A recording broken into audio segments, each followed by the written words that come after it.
Bagaimana mungkin kita melarang orang beraktivitas, sementara kalau dia tidak beraktivitas, maka dia tidak bisa makan, dia tidak bisa menafkahi keluarganya.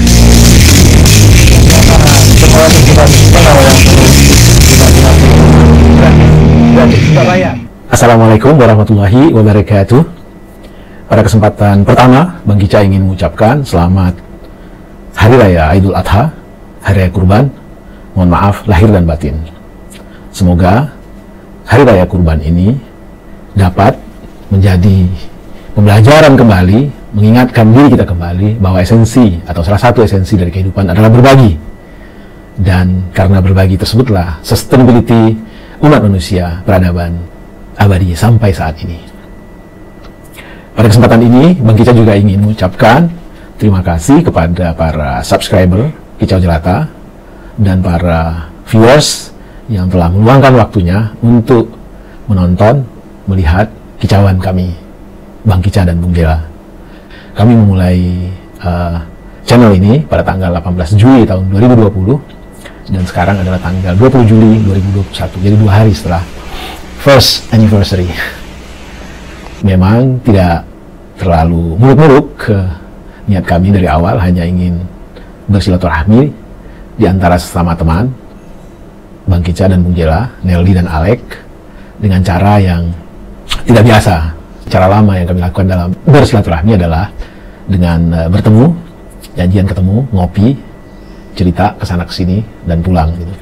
Tapi dengan menginisiasi membuat channel ini, kami sekaligus juga ingin meningkatkan silaturahmi kami dengan mengasah diri dari proses kepikunan yang memang tidak bisa ditunda sebagai orang yang sudah pensiun, yang tidak lagi mempunyai aktivitas rutin bekerja, dan juga kewajiban untuk mengasuh, membesarkan anak juga sudah lewat, karena anak-anak kami sudah mempunyai dunianya sendiri, alhamdulillah sudah bisa hidup mandiri.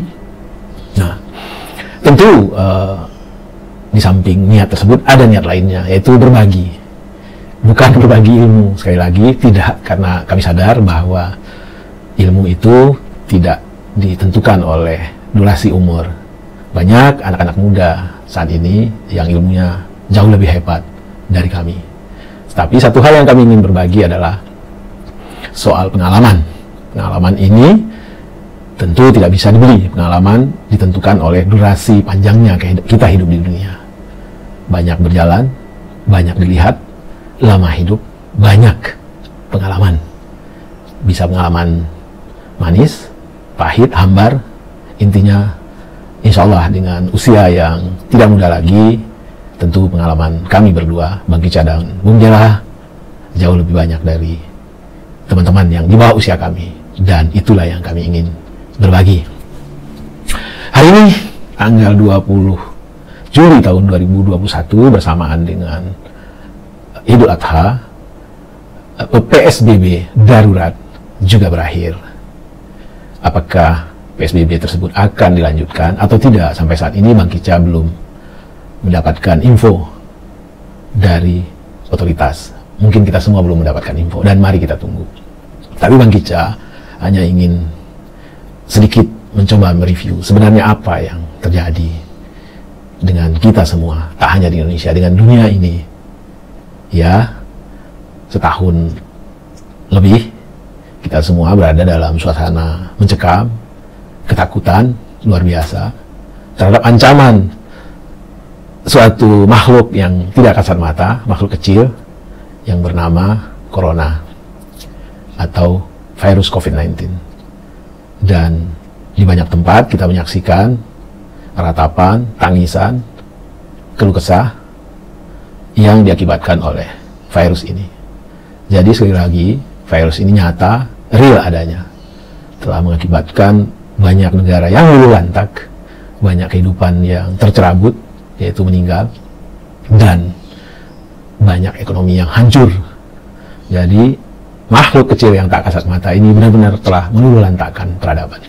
Makhluk ini sekarang ini harus kita yakini di dalam hati, inilah musuh kita bersama. Lalu bagaimana masyarakat, orang melihat makhluk ini? Nah, inilah yang Bang Kicca ingin sharing dengan perspektif Jelata tentunya. Pihak pertama adalah kita semua, Tak peduli si kaya, si miskin, si raja, si rakyat jelata, si negara maju, negara berkembang, atau negara terkebelakang, semuanya bersepakat bahwa memang virus ini adalah ancaman peradaban dunia. Oleh karena itu, WHO mengumumkan bahwa ini adalah pandemi. Jadi semua pihak, baik personal maupun komponen bangsa, bersepakat bahwa virus ini ancaman bagi kita semua. Lalu bagaimana para pihak melihat ancaman ini?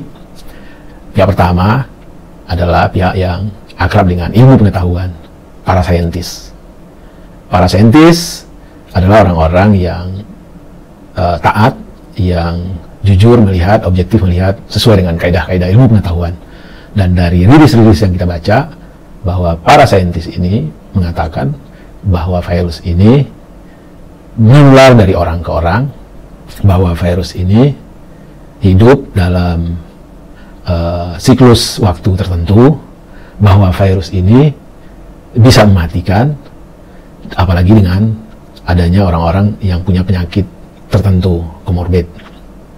Para saintis mengetahui bahwa cara memutus mata rantai berkembangnya virus ini adalah dengan mengurangi aktivitas yang memungkinkan virus-virus ini bisa mencari inang-inang baru, yang dalam bahasa dunianya adalah lockdown. Lockdown adalah membatasi ruang gerak masyarakat dalam ruang tertentu dengan waktu tertentu, dan diharapkan pada saat pembatasan tersebut, yaitu selama masa inkubasi dari virus ini, masa hidup dari virus ini, maka dengan sendirinya virus ini tidak mendapatkan inang-inang baru, sehingga dia tidak berkembang biak di dunia ini. Itu pendapat para saintis.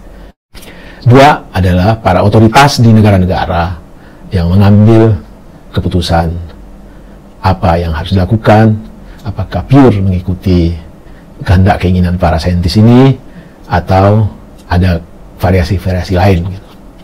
Kita lihat di awal-awal pandemi, banyak negara yang melakukan lockdown sesuai dengan kehendak atau maunya para saintis, dan tentu semasa lockdown dilakukan, pemerintah harus menanggung biaya hidup atau kebutuhan pokok dari masyarakatnya.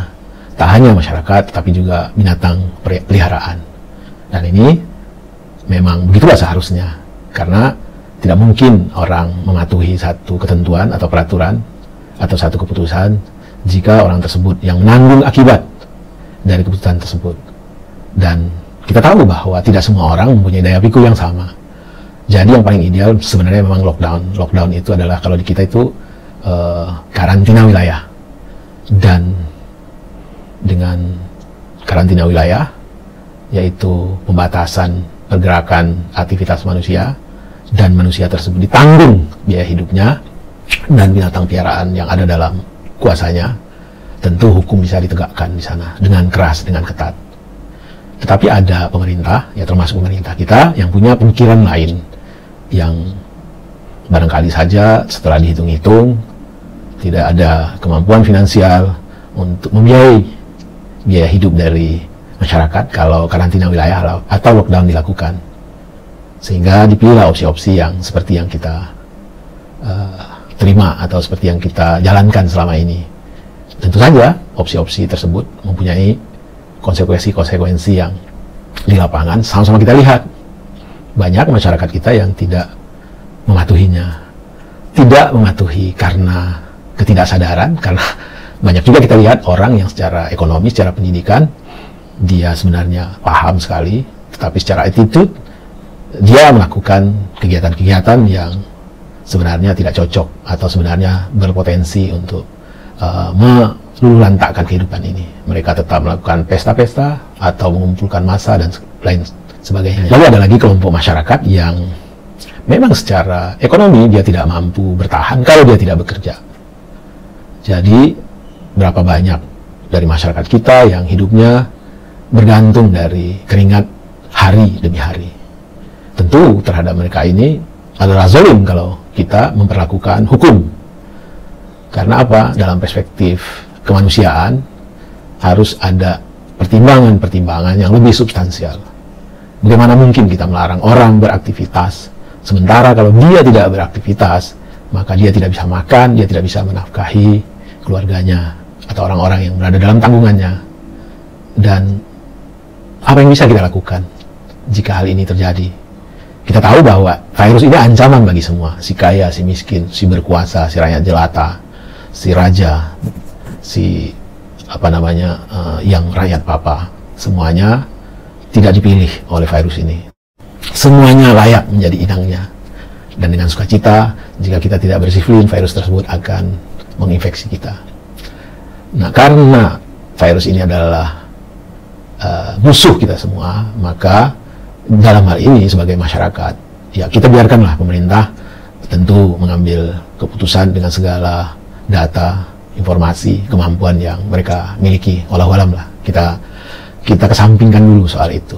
Tetapi bagi kita manusia yang peradaban ini, yang sustainability hidup ini sangat terancam oleh virus ini, sekaranglah saatnya bagi kita untuk mengkonsolidasikan diri, bersatu dalam arti kata, mari kita menyelamatkan hidup ini dengan saling bersinergi.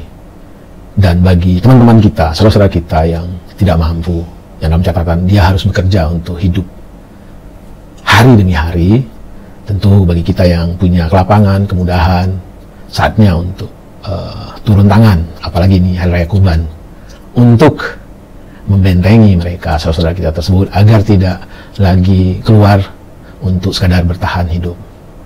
Ya, mumpung Hari Raya Kurban, mari kita tingkatkan solidaritas kita ini. Bagaimana caranya? Mungkin barangkali saatnya kita untuk bergerak melalui organisasi-organisasi kemasyarakatan, katakanlah